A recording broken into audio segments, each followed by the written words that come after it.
Bonjour à tous, allez c'est parti aujourd'hui, on va parler forêt-jardin. Vous me l'avez beaucoup demandé, donc cette fois on va aborder les 3 grosses erreurs qu'il peut y avoir quand vous débutez une forêt-jardin. Alors je dis 3, mais on va peut-être en donner un peu plus, vous le verrez tout de suite. Pour moi, l'erreur la plus grave, l'erreur principale qu'il peut y avoir, c'est croire que vous allez faire une forêt-jardin sans eau. Donc déjà, ça dépend de où vous habitez, ça dépend de votre sol, évidemment, ça dépend de la météo et du climat. Mais un arbre, si vous le plantez, il aura peu de racines et il va pas tenir pendant 1 mois sans eau ou alors il va végéter.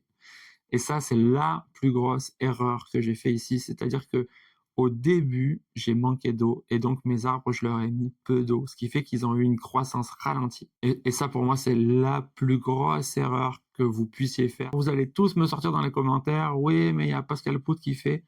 D'accord, Pascal Pout, c'est un excellent maraîcher qui a 40 ans d'expérience, qui fait pousser des légumes et il le fait avec un talent extraordinaire, c'est-à-dire qu'il est capable de mettre des arrosages pile poil au bon moment. Maintenant, si vous êtes néo-rural, vous n'avez pas du tout ces connaissances-là et en plus, Pascal Pout, il le fait après avoir fait une sélection variétale qui lui a pris des années. Il le fait surtout parce qu'il a pas d'eau, sinon il mettrait de l'eau. Et il le fait au prix d'un rendement sacrément diminué. Mais attention, si vous êtes néo-rural, c'est une énorme erreur de croire que vous pouvez avoir son talent du jour au lendemain. Du coup, une des clés, c'est les arrosages, et ça, c'est à voir en fonction de votre sol et votre pépiniériste qui vous dira, vous avez tel sol pour tel arbre, il faut mettre tant. Moi, là où je suis en Ardèche, comptez, s'il pleut pas, au minimum 10 litres par arbre. Pour ma part, j'avais trop peu d'eau, j'ai sous-alimenté au début. Heureusement, ensuite, j'ai eu des étés assez pluvieux et j'ai mis l'irrigation. Sinon, vraiment, mes arbres auraient eu du mal.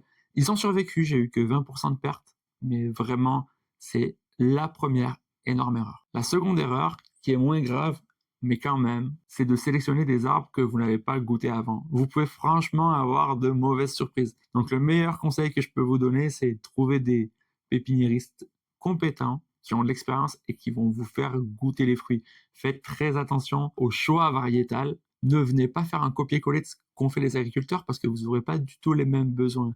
L'agriculteur, il va regarder la productivité, mais il va aussi regarder la conservation, etc. Moi, ce que j'ai fait, c'est que je vais juste regarder le goût, la résistance au froid. Ça, c'est super important de regarder la résistance au froid et la taille qu'il va faire. Parce que une des erreurs que vous pourriez faire, c'est mal planifier votre forêt-jardin et placer les arbres un petit peu au hasard. Donc faites attention, là c'est ce qu'on vous apprend lors des stages, c'est-à-dire à faire un bon design, à placer de manière idéale chaque arbre. Au niveau des forêts-jardins, il y a un super exemple que vous pouvez aller voir à Moucron, juste à côté de Lille en Belgique. C'est la forêt des fraternités ouvrières. Et là, vous allez voir ce qui se passe quand on plante comme des malades. Alors là-bas, attention, faites pas un copier-coller de ce qu'ils ont fait. D'abord parce que pour moi, il y a trop d'arbres. C'est là tout l'intérêt du design en permaculture. Mais aussi parce qu'ils sont en Belgique. Donc eux n'ont pas besoin d'arroser, c'est clair. C'est pas du tout pareil quand vous êtes dans le sud de la France, hein. Rien à voir. Ils ont un taux de matière organique qui fait pâlir tous les agronomes. Donc c'est sûr que ça vaut le coup d'être vu. Mais attention, ce n'est pas copier-coller ce qu'ils ont fait. Je vous mettrai le lien dans les commentaires. La troisième grosse erreur que j'ai pu faire ici, c'est essayer de toujours mettre des arbres rares. Alors on est attiré par la rareté, c'est un biais cognitif, mais vraiment c'est une erreur parce que en fait, en France, on a la chance d'avoir un savoir paysan très profond, beaucoup d'expérience, et on sait qu'il y a déjà énormément d'arbres qui sont bons et qui poussent ici.